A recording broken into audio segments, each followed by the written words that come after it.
जय हिंद. मी brigadier Hemant Mahajan Facebook live मध्ये आपलं स्वागत करतो. आज आपण एका महत्वाच्या विषयावरती बोलणार आहे. तो विषय म्हणजे आज 25 नोव्हेंबर आहे. उद्या 26/11/2008 मध्ये मुंबईत झालेल्या एका भयानक दहशतवादी हल्ल्याला 12 वर्ष पूर्ण होतील. आपल्याला हे बघावं लागेल की या 12 वर्षामध्ये देशाकडे देशाच्या समोर असलेले जे धोके आहेत समुद्राच्या बाजूनी ते किती कमी झाले आहेत. आपली जी सागरी सुरक्षा किंवा किनारी सुरक्षा आहे त्यामध्ये नेमका काय फरक पडलेला आहे आणि यापुढे जर अशा प्रकारचा हल्ला झाला तर नेमकं काय होईल, या सगळ्या महत्वाच्या विषयावरती आज आपण चर्चा करू. मी एक 25 मिनिटं आपल्याशी बोलणार आहे आणि त्यानंतर जर काही आपले प्रश्न असतील, काही सुझाव असतील, तर आपण त्याच्यावरती बोलण्याचा प्रयत्न करू.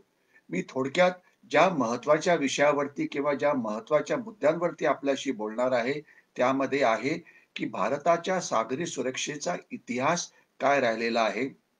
आपल्या सागरी सुरक्षेमध्ये 1947 नंतर आलेले विविध धोके काय होते, त्याच्यानंतर 26/11ला नेमकं काय घडलं आणि नॅशनल सिक्युरिटी गार्डनी देशाला कसं वाचवलं, त्याच्यानंतर सुद्धा आपली जी सागरी सुरक्षा आहे यामध्ये सुधार काय झाला, अजून काही व्हायचं शिल्लक आहे का आणि यापुढे येणाऱ्या काळामध्ये आपल्या समोर असलेले धोके हे कुठले असू शकतील, या वेगवेगळ्या मुद्द्यांवरती आपण बोलू. इतिहास बघितला तर आपल्याला दिसतं की आपल्या देशाला असलेले धोके समुद्राच्या बाजूनी दोन प्रकारचे आहेत. एक बाह्य सुरक्षेच्या दृष्टीने आणि दुसरे अंतर्गत सुरक्षेच्या दृष्टीने. बाह्य सुरक्षा म्हणजे काय, की जे आपली पारंपरिक युद्ध झाली किंवा होतील पाकिस्तानशी किंवा चीनशी, तर त्यामध्ये समुद्रातली लढाई कशी होईल, याला इंग्लिशमध्ये मॅरिटाईम सिक्युरिटी असं म्हटलं जातं किंवा आपण याला महासागरी सुरक्षा असं म्हणू शकतो. परंतु जी आपली किनारपट्टी आहे, जो आपला समुद्र किनारा आहे, की जो 7,600 किलोमीटर लांब आहे, याला सुरक्षेचे धोके कुठले, ऐतिहासिक दृष्ट्या हे धोके कुठले होते, हे आपल्याला समजायला पाहिजे. आपण जर बाह्य धोके बघितले तर आपल्याला दिसेल की 1947चं युद्ध झालं, परंतु त्यामध्ये नौदलाचा काही फारसा भाग नव्हता, कारण पाकिस्तानचं नौदल हे अतिशय कमजोर असल्यामुळे युद्धात उतरलं नव्हतं. 1962च्या चीनच्या युद्धात सुद्धा समुद्राच्या बाजूनी कुठलाही धोका निर्माण झालेला नव्हता. नौदलाने त्यामध्ये भाग घेतला नव्हता. 1965च्या युद्धामध्ये आपल्या द्वारका येथे असलेल्या नेव्हल बेस वरती पाकिस्तानने थोडंफार फायरिंग केलं होतं, परंतु कुठलीही महत्वाची घटना झाली नाही. त्याच्यानंतर 1971च्या युद्धात मात्र दोन महत्वाच्या घटना घडल्या. एक तर आपल्या मिसाईल बोट्स म्हणजे क्षेपणास्त्र बोटींनी कराची बंदरावरती हल्ला केला आणि तिथे असलेल्या तेल कारखान्याला आग लावली, ज्यामुळे कराची बंदराला एक मोठा धोका निर्माण झाला आणि कराची बंदर हे पाकिस्तानचं सर्वात मोठं बंदर आहे. आणि पूर्व किनारपट्टीवरती आपण जे बांगलादेशची लढाई झाली होती त्यामध्ये आपण पाकिस्तानी सैन्याला समुद्राच्या बाजूनी त्यांना पळून जायचा जो एक त्यांचा मार्ग होता, तो आपल्या नौदलाने बंद केला होता. आता येणाऱ्या काळामध्ये टू फ्रंट वॉर झालं, तर चीनशी आपलं युद्ध होईल का? चीनचं किती आरमार येथे येऊ शकतं? पाकिस्तान त्यांना कशा प्रकारची मदत करू शकते? आपल्याला मदत करायला इतर कुठले देश आहे? क्वाड्रिलॅटरल कोऑपरेशन याचं आपण नाव ऐकतो आहे, ज्यामध्ये भारतीय नौदल, याच्याशिवाय अमेरिका, जपान आणि ऑस्ट्रेलिया एकत्र येत आहेत. तर हे सगळे महासागरी सुरक्षेचे धोके झाले. त्याच्याविषयी आज मला बोलायचं नाही. आज आपण फक्त सागरी सुरक्षा याविषयी बोलणार आहोत. आणि आपण ज्यावेळेस सागरी आणि महासागरी हा शब्द वापरतो, त्याची नेमकी व्याख्या काय? असं म्हणता येईल की समुद्री कायद्याप्रमाणे देशाच्या समुद्री किनाऱ्यापासून 12 नॉटिकल माईल पर्यंत असलेला जो समुद्र असतो त्याला टेरिटोरियल वॉटर्स असं म्हटलं जातं. म्हणजे देशाचा कायदा तिथे लागू असतो. तर त्यामुळे या पाण्यामध्ये निर्माण होणारे वेगवेगळ्या प्रकारचे लॉ आणि ऑर्डर्सचे प्रॉब्लेम हे आपल्या देशाच्या कायद्याखाली आपल्याला चालवावे लागतात. उदाहरणार्थ इटालीच्या एका काही मरीन्सनी केरळाजवळ आपल्या कोळ्यांवरती फायर केला आणि 2 कोळी बांधव त्यामध्ये मारले गेले. तर तो खटला अर्थातच आपल्या कोर्टात चालला होता. कारण त्यांनी आपल्या टेरिटोरियल वॉटर्सच्या आत आपल्या मच्छीमारांवरती हल्ला हा केला होता. त्याच्यात मी जास्त डिटेलमध्ये जात नाही.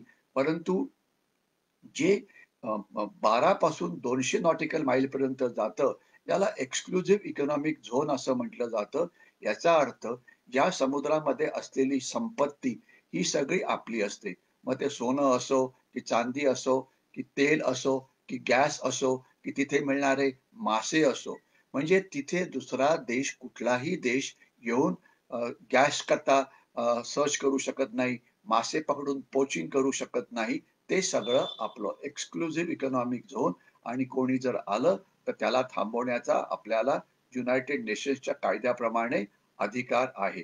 त्याच्या पुढे जी आहे ती एक्सटेंडेड एक्सक्लुझिव्ह इकॉनॉमिक झोन ही 350 नॉटिकल माईल पर्यंत असते.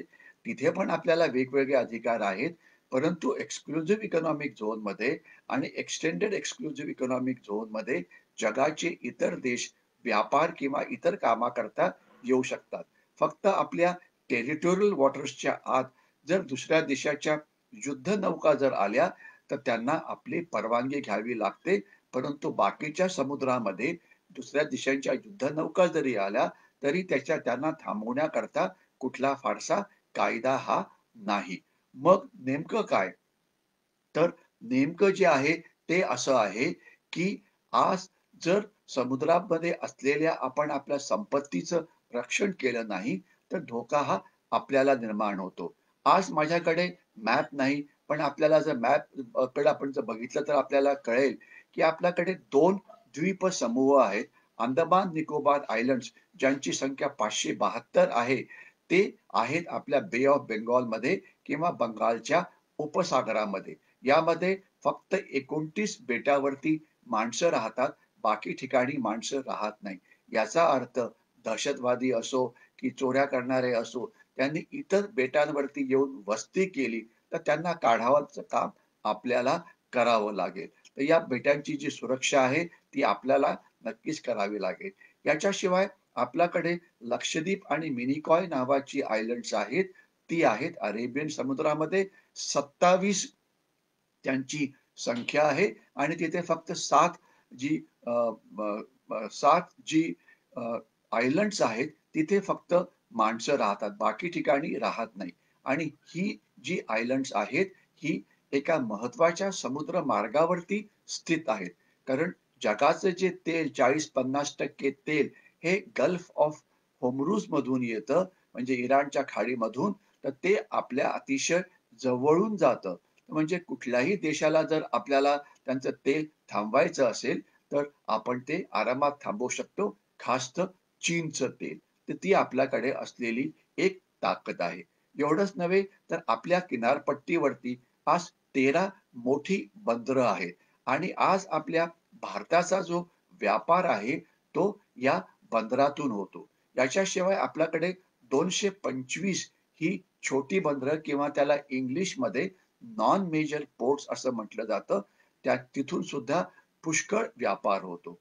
एक जवळजवळ 70 ते 80 बंदरं आज आपल्या देशामध्ये आहेत, की ज्याच्यामधून आपण इतर देशांशी होणारा, परदेशाशी होणारा व्यापार हा करतो. आणि एक्सटेंडेड एक्सक्लुझिव्ह इकॉनॉमिक झोन ज्याची जर तुम्ही लांबी रुंदी बघितली, तर त्याची लांबी रुंदी किंवा त्याचा एरिया हा भारताच्या जमिनी एरियापेक्षा पुष्कळ जास्त आहे.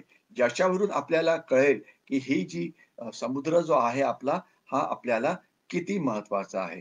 याच समुद्र किनाऱ्यावरती आपली 3-4 मोठी शहरं आहे. मुंबई आहे, त्याच्यानंतर त्रिवेंद्रम आहे, चेन्नई किंवा मद्रास आहे, मग भुवनेश्वर आहे, विशाखापट्टणम आहे. याच्याशिवाय कलकत्ता आहे, म्हणजे मोठी शहरं इथे आहेत. आपले अनेक तेलाचे कारखाने इथे आहेत. आपल्याला कल्पना आहे रिलायन्स पेट्रोकेमिकल त्यांचा जामनगरमध्ये प्रचंड मोठा कारखाना आहे. याच्याशिवाय भारत पेट्रोलियम किंवा इतरांचे आपले इथे कारखाने आहेत. म्हणजे आपल्या किनारपट्टीच्या जवळ अनेक महत्त्वाचे कारखाने आहेत, जे देशाच्या आर्थिक प्रगतीकरता फारच महत्त्वाचे आहेत. आणि मुंबई हिला तर देशाची इकॉनॉमिक कॅपिटल म्हणजे आर्थिक कॅपिटल असं म्हटलं जातं.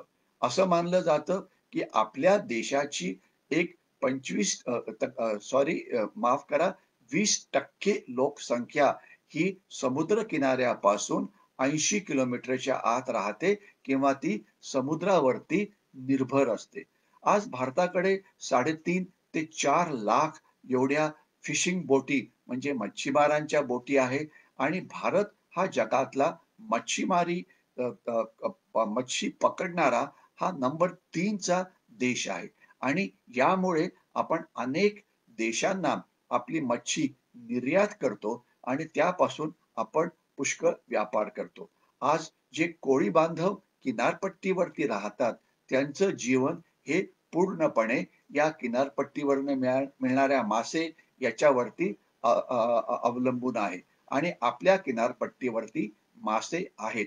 एवढंच नव्हे तर आपली जी द्वीपसमूह आहेत, तिथे तर एवढे जास्त मासे आहेत, की त्यांना आपण पकडू सुद्धा शकत नाही.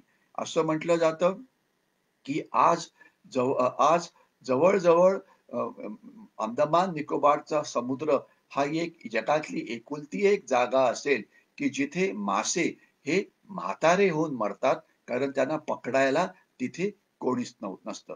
तर मी थोडक्यात आपल्याला आपल्या किनारपट्टी वरती असलेले जी आपली मोठी शहरं आहेत, मोठी इंडस्ट्री आहेत, लोकं आहेत, यांच्याविषयी थोडक्यात बोलण्याचा प्रयत्न केला. आता 26/11/2008 ला नेमकं काय झालं याच्याविषयी आपण बोलू. आज लक्षात असायला पाहिजे, की चीन बरोबरचा जो स्टँड ऑफ आहे, तो अजून सुरू आहे. पाकिस्तान बरोबर आपलं लाईन ऑफ कंट्रोल वरती रोजच लढाई ही सुरू असते आणि भारतीय सैन्यानी एल-ओ-सी वरती जवळ-जवळ 40हून जास्त अधिकारी आणि सैनिक हे एल-ओ-सी वरती त्यांनी आपल्या प्राणाचं बलिदान दिलं आहे आणि आत्ताच हवालदार संग्राम पाटील जो 16 मराठा लाईट इन्फंट्रीचा होता, त्यांनी त्या प्राणाचं बलिदान दिलं नौशेरामध्ये पाकिस्तानची घुसखोरी थांबवताना. एवढंच नव्हे तर याच्या आधी सुद्धा एक आपला यंग सोल्जर जो कोल्हापूरचा होता, तो मारला गेला. एक आपले कॅप्टन मारले गेले. म्हणजे तिथे लढाई ही चालूच आहे. जोपर्यंत प्रश्न चीनचा आहे, चीनचा स्टँड ऑफ अजून चालला आहे. चीनच्या गलवानमध्ये झालेल्या लढाईमध्ये आपण आपले 20 सैनिक आणि एक अधिकारी गमावले आणि अजून सुद्धा काही चीनी सैन्य तिथून परत जाईल असं वाटत नाही. त्यामुळे चीनला अर्थातच पाकिस्तानला अर्थातच एक मोठा जोर आलेला आहे. ज्याच्यामुळे पाकिस्तान अजून काही उलटं काम करू शकेल अशी एक भीती निर्माण झाली आहे. इनफॅक्ट मागच्याच आठवड्यामध्ये 4 दहशतवादी हे पाकिस्तानच्या पंजाबच्या बाजूने आले आणि जम्मूच्या तिथून ते उधमपूरच्या बाजूला चालले होते, जिथे त्यांना सैन्याने 4 दहशतवाद्यांना मारलं. खरं म्हटलं तर हा एक 26/11 सारखाच हल्ला होता, ज्यावेळेला ते इंटरनॅशनल बॉर्डरच्या बाजूने आले होते. तर आता पुन्हा अशा प्रकारच्या हल्ला होण्याची शक्यता ही नाकारता येणार नाही. परंतु आता आपली सागरी सुरक्षा ही पुष्कळ मजबूत झाली आहे. याविषयी मी आपल्याला ती कशी झाली आहे, हे सांगणार आहे. नंबर 1 26/11/2008 ला 10 दहशतवादी हे कराची बंदर जे पाकिस्तानमध्ये आहे, तिथे बोटीमध्ये बसून निघाले. मग त्यांनी मध्यभागी आय-एन-एस कुबेर नावाची एक भारताची मच्छीमार बोट, या मच्छीमार बोटीला त्यांनी पकडलं. त्या बोटीवरती बसून ते भारताच्या अगदी जवळ येऊन पोहोचले आणि त्यानंतर त्यांनी जो त्याचा कॅप्टन होता त्याला मारून टाकलं. तिथून ते रबरी बोटमध्ये बसले आणि मुंबईचा जो कुलाबा भाग आहे, कुलाबा भागामध्ये जे मच्छीमार केंद्र आहे, तिथे ते उतरले आणि तिथून मग त्यांनी मुंबईच्या कुलाबा भाग आणि फोर्ट एरियामध्ये कसा हल्ला केला, याला मीडियानी खूपच चांगल्या पद्धतीने कव्हर केलं आहे. आता जरी आपण म्हणतो, की 10 दहशतवादी आले होते, परंतु लक्षात असावं, ज्यावेळेला ते आले, त्यावेळेला एवढा गोंधळ होता आणि फायरिंग हे इतक्या वेगवेगळ्या ठिकाणून होत होतं, की पोलिसांना हेच कळत नव्हतं, की हे काही गँग वॉर आहे, की हा दहशतवादी हल्ला आहे. जशी माहिती हळू यायला लागली, फायरिंग इकडे झालं, फायरिंग तिकडे झालं, व्हीटीला झालं, मादनकामा हॉस्पिटलमध्ये झालं, रस्त्यावरती झालं. त्यानंतर हे कळालं, की हा एक नक्की मोठा हल्ला आहे. परंतु त्यावेळेला असं वाटत होतं, की जे कोणी आत आले आहेत, यांची संख्या ही खूप मोठी असावी. हळू-हळू मग ही नेमकं काय झालं हे आपल्याला थोडं-थोडं हे कळत गेलं आणि त्यावेळेला फैसला करण्यात आला, की मुंबई पोलीस या कामाकरता पुरेसे पडत नव्हते. म्हणून भारतीय सैन्याला आणण्यात आलं आणि भारतीय सैन्याने जी तिन्ही हॉटेल्स होती त्यांना कॉर्डन केलं आणि दहशतवाद्यांना हॉटेलच्या आतच दाबून ठेवलं आणि नंतर नॅशनल सिक्युरिटी गार्डच्या कमांडोजना इथे आणण्यात आलं. लक्षात असावं, नॅशनल सिक्युरिटी गार्ड किंवा एन-एस-जी यांची 2 मोठी कमांडो दलं आहेत. 51 आणि 52 special actions group. National security गार्डचे 2 भाग आहेत. 51 आणि 52 एस-ए-जी हे दहशतवादी विरोधी अभियानाकरता वापरले जातात आणि जो दुसरा भाग व्ही-आय-पी प्रोटेक्शन करता असतो, त्याला एस-पी-जी म्हणजे स्पेशल प्रोटेक्शन ग्रुप असं त्याला म्हटलं जातं. तर हे त्याच्याविषयी आपल्याला बोलायचं नाही, परंतु 51 आणि 52 जे दहशतवादी विरोधी अभियानाकरता स्पेशलाइज्ड ऑपरेशन करता वापरले जातात, हे भारतीय सैन्याचे कमांडोज आहेत आणि 51 आणि 52 ला यांना आपल्या विमानामध्ये बसवून मुंबईमध्ये आणण्यात आलं. परंतु हे विमान अनेक तास लेट झालं. याचं कारण असं की मुख्य काय झालं तर यामध्ये आपले जे मंत्री होते, गृहमंत्री त्यांना याच विमानात यायचं होतं आणि ते तयार झालेले नव्हते. म्हणून एन-एस-जीच्या कमांडोचं विमान तिथून उशिरा निघालं ऑलमोस्ट 3-4 तास. जर एन-एस-जीचे कमांडो आधी येऊन पोहोचले असते, तर आपलं जे नुकसान झालं ते कमी करण्यामध्ये आपल्याला नक्कीच मदत मिळाली असती. मग एन-एस-जीचे कमांडो इथे येऊन पोहोचले. तोपर्यंत हे दहशतवादी 3 हॉटेलच्या आत आहेत हे कळालेलं होतं. संख्या अर्थात नीट माहिती नव्हती. मग एन-एस-जीला आत जाण्याकरता त्यांनी ठरवलं आणि त्याच्यानंतर त्यांनी क्लिअरिंग ऑपरेशन म्हणजे हॉटेलच्या आत जायचं आणि दहशतवाद्यांना शोधून मारायचं हे काम सुरू केलं. याला इंटरव्हेन्शन ऑपरेशन असं म्हटलं जातं, ज्यामध्ये आपल्याला प्रत्येक रूममध्ये जाऊन शोधून अ, दहशतवाद्यांना मारावं लागेल. एन-एस-जीकडे बुलेट प्रूफ जॅकेट असतात. त्यांच्याकडे अत्याधुनिक रायफली असतात. त्यांच्याकडे बघण्याकरता रात्रीच्या दुर्बिणी असतात. त्यांचं कम्युनिकेशन हे चांगलं असतं आणि हे अतिशय शूर असे अधिकारी असतात. अधिकारी आणि जवान असतात. एन-एस-जीचे जे कमांडो असतात, त्यांना रूम इंटरव्हेन्शनच्या वेळेला एका हिट टीममध्ये, एच-आय-टी टीममध्ये डिव्हाईड केलं जातं. ज्यामध्ये 4 ते 6 सैनिक कमांडोज एका हिट टीममध्ये असू शकतील आणि त्यामध्ये एक अधिकारी म्हणजे lieutenant, captain, major, lieutenant colonel किंवा कर्नल या हुद्द्यांचे अधिकारी असतात किंवा एक जे-सी-ओ म्हणजे नायब सुभेदार, सुभेदार किंवा सुभेदार मेजर या रँकचे ज्युनियर कमिशन ऑफिसर्स हे असतात. तर अशा प्रकारे ही हिट टीम तयार करण्यात आल्या आणि नंतर लक्षात आलं, की ताज हॉटेलला जवळ-जवळ 250 रूम्स आहेत. 7-8 मजली ते आहे. आपल्याकडे असलेल्या सैनिकांची संख्या ही फक्त 160 एवढीच होती. तर त्याच्यामुळे हे हे ऑपरेशन करण्याकरता आपल्याला ऑलमोस्ट 2.5 ते 3 दिवस एवढा वेळ लागला आणि दिवस-रात्र हे ऑपरेशन सुरू होतं आणि हे किती धोकेदायक होतं याची आपल्याला कल्पना असावी. कारण रूम क्लिअरिंग ज्या वेळेला होत होतं त्यावेळेला समोरासमोर जी मुठभेड व्हायची ती केवळ आपले कमांडोज आणि तिथे असलेले दहशतवादी अ, यांच्यामध्ये व्हायची. म्हणजे त्यांचे 2 किंवा 3 आणि आपले 2 किंवा 3 म्हणजे समोरासमोर झालेली ही लढाई अशी होती आणि धोका हा प्रचंड होता. कारण त्या दहशतवाद्यांकडे पण शस्त्र होती. तर म्हणूनच कोणाची हॉटेलमध्ये येऊन अशा प्रकारे रूम क्लिअरन्स करायची हिंमत नव्हती.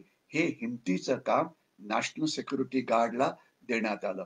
पुढे यामध्ये जे 10 पैकी 8 दहशतवादी हे हॉटेलच्या आत मारण्यात आले आणि यामध्ये जे आपले हिरो होते, एक होते मेजर संदीप उन्नीकृष्णन, ज्यांनी 2 दहशतवाद्यांना मारलं. त्यांनी आपल्या प्राणाचं बलिदान दिलं. त्यांना अशोक चक्राने सन्मानित करण्यात आलं. हवालदार गजेंद्र सिंग याला सुद्धा अशोक चक्र देण्यात आलं. त्यांनी हेलिकॉप्टरच्या मदतीने ते त्या हॉटेलच्या छतावरती उतरले होते. तिथून जाऊन त्यांनी दहशतवाद्यांना मारलं. याच्याशिवाय अनेक अधिकारी ज्यांची नावं घ्यायला आज पुरेसा वेळ नाही, त्यांनी तिथे महापराक्रम गाजवला. इथे 1 कीर्तीचक्र, 6 शौर्यचक्र, मला वाटतं 9 किंवा 10 सेना मेडल गॅलंट्री यांनी गौरवण्यात आलं आणि 51 आणि 52 स्पेशल ॲक्शन ग्रुपला युनिट सायटेशन म्हणजे कलेक्टिव्ह ब्रेव्हरी करता मिळणारं अवॉर्डनी सुद्धा त्यांना गौरवण्यात आलं. तर हे जे सगळे आपले शूर सैनिक होते, ज्यांनी आपलं तिथे रक्षण केलं, त्यांना आपण आज नक्कीच श्रद्धांजली वाहिली पाहिजे. आणि यामध्ये अनेक एक अजून शूरवीराचं नाव घ्यायलाच पाहिजे, जो म्हणजे ए-एस-आय तुकाराम ओबाळे. हा मुंबई पोलिसचा असिस्टंट सब इन्स्पेक्टर होते आणि त्यांनी भारतीय सैन्यामध्ये नोकरी केली होती आणि रिटायर्ड झाल्यानंतर ते मुंबई पोलिसमध्ये सामील होते. कसबला पकडायचं काम हे त्यांनी केलं होतं. ते सुद्धा या लढाईमध्ये त्यांनी आपल्या प्राणाचं बलिदान दिलं. त्यांना सुद्धा अशोक चक्राने गौरवण्यात आलं. याच्याशिवाय यामध्ये किती बाकी लोकं मारले गेले याची संख्या मीडियामध्ये खूप वेळा आलेली आहे. तर ज्यांनी प्राणाचं बलिदान दिलं, जे देशाकरता जखमी झाले, या सगळ्यांचं आपण कौतुक करायला पाहिजे. कारण त्यामुळे आपण जी आपली आर्थिक राजधानी जी बंद पडली होती, त्याच्यापासून आपल्याला सोडवण्यामध्ये मदत झाली. तर हे होतं नॅशनल सिक्युरिटी गार्डचं ऑपरेशन टोर्नाडो किंवा ब्लॅक टोर्नाडो. तर त्यांचं आपण नक्कीच कौतुक करायला पाहिजे. आता सध्याची परिस्थिती अशी आहे, की एन-एस-जी त्यावेळेला दिल्लीवरनं आलं. परंतु आता एन-एस-जीचे जे तळ आहेत, ते आता सगळ्या मेट्रो शहरांमध्ये आहेत. म्हणजे मुंबईमध्ये एन-एस-जीची एक कंपनी आहे, मग दिल्लीमध्ये आहे, मग चेन्नईमध्ये आहे, मग कलकत्त्यामध्ये आहे. तर त्याच्यामुळे आता जर कुठले दहशतवादी मुंबईमध्ये घुसले, तर त्यांची मला कीव करावीशी वाटते. ते त्याच्यामधलं कोणीही जिवंत परत जाणार नाही, याविषयी कोणाच्याही मनामध्ये शंका नको. याच्या नंतर मला आपल्याला ज्या महत्त्वाच्या मुद्द्यावरती बोलायचं आहे, की आता काही अनेक चांगले सुधार आपल्या सागरी सुरक्षेमध्ये झालेत. ते नेमके सुधार काय होते? तर त्याच्याविषयी मी बोलण्याचा प्रयत्न करतो. नंबर 1 जो सुधार होता, तो म्हणजे आपण आपल्या ज्या सुरक्षा एजन्सीज आहेत, त्यांना आपण जास्त चांगल्या पद्धतीने त्यांची आपण संख्या वाढवली. त्यांना पेट्रोलिंग करता बोटी दिल्या. त्यांची मॅनपॉवर वाढवली. त्यांची शस्त्र ही चांगली केली. तर आता 3 मोठी सुरक्षा दलं ही या भागामध्ये आहेत. एक तर आहे कोस्टल पोलीस किंवा सागरी पोलीस की जे समुद्र किनाऱ्यापासून तर 20 नॉटिकल माईलपर्यंत त्यांचं काम असतं. अशा प्रकारे आपल्या समुद्राचं रक्षण करणं, एक तर ते आहेत. दुसरं जे आपले आहेत ते म्हणजे कोस्ट गार्ड किंवा कोस्टल सिक्युरिटी किंवा इंडियन कोस्ट गार्ड किंवा भारतीय तटरक्षक दल. तर ते पण तिथे आहेत. तर त्यांचं नेमकं काय आता काम आहे त्याच्याविषयी आपण थोडंसं बोलण्याचा प्रयत्न करू आणि त्याच्यानंतर अर्थातच आहे इंडियन नेव्ही म्हणजे भारतीय नौदल जे 200 नॉटिकल माईलच्या पुढे जे काही काम होतं त्याच्यावरती ते लक्ष ठेवून असतात. तर हे जे आहेत अशी सुरक्षा दलं जी आहेत या सगळ्या सुरक्षा दलांचं आज म्हणजे सक्षमीकरण हे करण्यात आलेलं आहे आणि ज्यामुळे हे जी सुरक्षा दलं आहेत ही अतिशय मजबूत अशी झालेली आहेत. हे आपल्याला हे कळायला पाहिजे. यांच्याकडे बोटी आहेत, यांच्याकडे विमानं आहेत, यांच्याकडे हेलिकॉप्टर्स आहेत. तर हे सगळं अतिशय चांगलं झालेलं आहे. याच्याशिवाय दुसरा महत्त्वाचा मुद्दा जो आहे तो असा, की याच्या आपण आता सगळ्या ठिकाणी आपली रडार्स ही लावलेली आहे. रडार्स म्हणजे काय? रडार एक असं साधन असतं, की ज्यामध्ये समुद्रामध्ये ज्या बोटी असतात, त्या बोटी आपल्याला रडारवरती दिसू शकतात आणि त्यामुळे ती बोट आपली आहे की शत्रूची आहे, हे आपण ओळखू शकतो. आपल्या रडारचं जे कव्हरेज आहे, हे जवळ-जवळ 25 ते 30 किलोमीटर एवढं आहे आणि पूर्ण समुद्र किनारा इन्क्लुडिंग आपली जी द्वीपसमूह आहेत, म्हणजे बेटं आहेत, ही सगळी रडार कव्हरेजच्या खाली आहेत. रात्री पण आहे, दिवसा पण आहे आणि सगळ्या मोठ्या बोटी आपल्याला दिसू शकतात. याच्याशिवाय आपण या सगळ्या मोठ्या बोटींवरती आता जी-पी-एस म्हणजे ज्याला ए-आय-एस म्हटलं जातं, ऑटोमॅटिक आयडेंटिफिकेशन सिस्टीम ही लावलेली आहे. ज्यामुळे तिथे नेमकी कुठली बोट आहे आणि ते नेमकं काय ती कुठून कुठल्या दिशेकडे येते आहे, हे आपल्याला अतिशय चांगल्या पद्धतीने कळतं, ज्यामुळे आपल्याला इथे लक्ष देणं जे आहे, हे अतिशय सोपं झालेलं आहे. तर ही अर्थातच एक अजून चांगली बाब आहे. परंतु अजून सुद्धा ज्या आपल्या फिशिंग बोट आहेत, म्हणजे ज्या आपल्या मच्छीमारी बोटी आहेत, तर त्या मच्छीमारी बोटी ज्या आहेत, त्यांच्यावरती ए-आय-एस लागलेलं नसतं.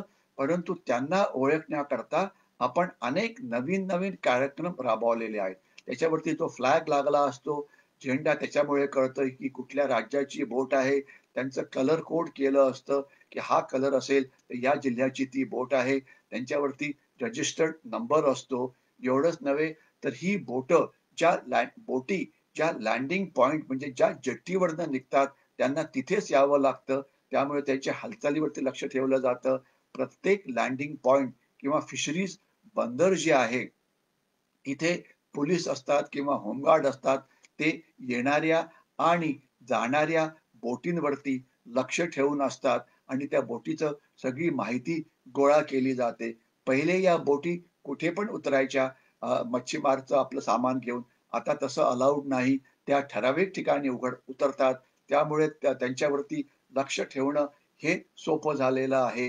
एवढंच नव्हे तर आज आपण येणाऱ्या काळामध्ये मच्छीमार बोटींवरती सुद्धा ए-आय-एस लावणार आहोत. त्याकरता आपली जी शास्त्रज्ञ संस्था आहे, डी-आर-डी-ओ संशोधन करते आहे. ज्यामुळे एक स्वस्तातला जी-पी-एस सरकारकडून या सगळ्या बोटींना दिला जाईल. ज्यामुळे त्यांना आयडेंटिफाय करणं, त्यांना शोधणं हे सोपं जाईल.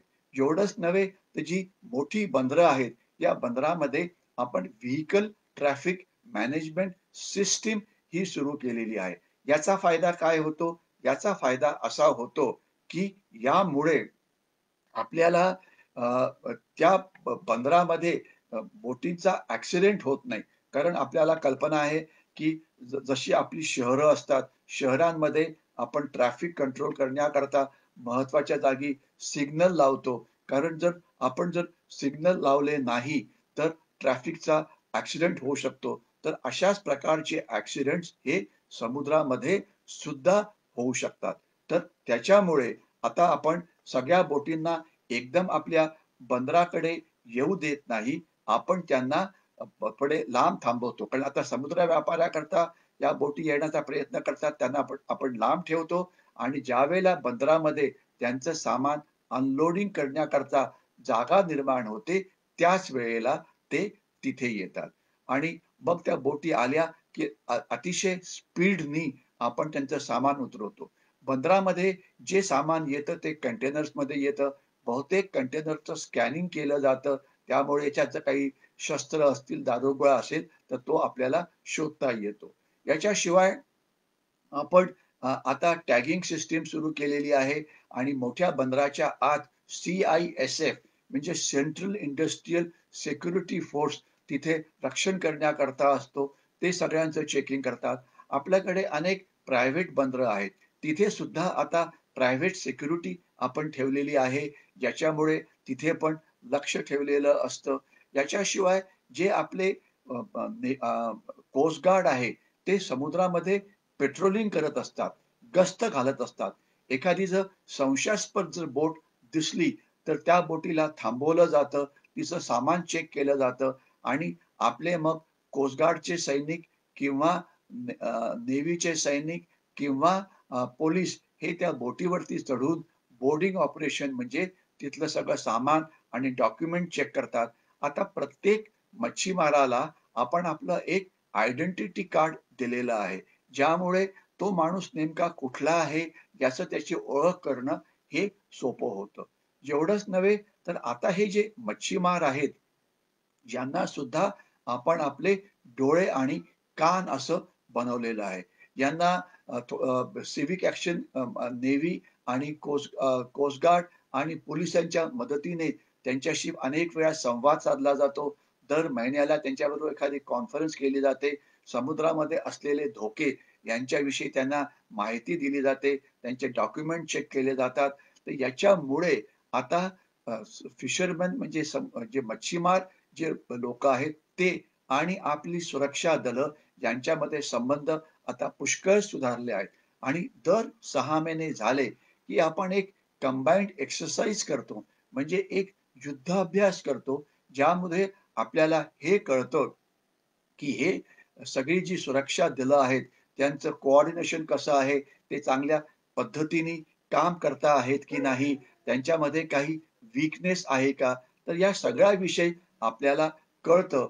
ज्यामुळे जर काही कमजोऱ्या असतील, तर त्या कमजोऱ्या आपण नक्कीच ओव्हरकम करू शकतो. आणि आता इतक्या एक्सरसाइजेस झालेल्या आहेत, की ज्यामुळे आता आपलं कोऑर्डिनेशन, आपलं एकमेकांशी असलेले संबंध हे बऱ्यापैकी सुधारलेले आहेत. याच्याशिवाय आपल्या इंटेलिजन्स एजन्सी म्हणजे आपली गुप्तहेर खातं इथे आहे. इथे इंटेलिजन्स ब्युरो आहे, इथे रिसर्च अँड एनालिसिस विंग आहे, नेव्हीचे नेव्हल इंटेलिजन्स आहे, भारतीय सैन्याचं मिलिटरी इंटेलिजन्स आहे, कोस्ट गार्डचं इंटेलिजन्स आहे, रेव्हेन्यूचं इंटेलिजन्स आहे, कस्टम्सचं इंटेलिजन्स आहे. म्हणजे पुष्कळ संस्था आहेत.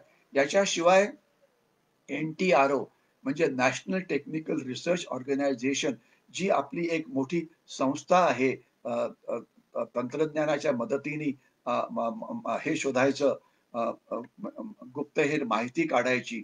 तर त्यांचं सुद्धा इथे लक्ष असतं.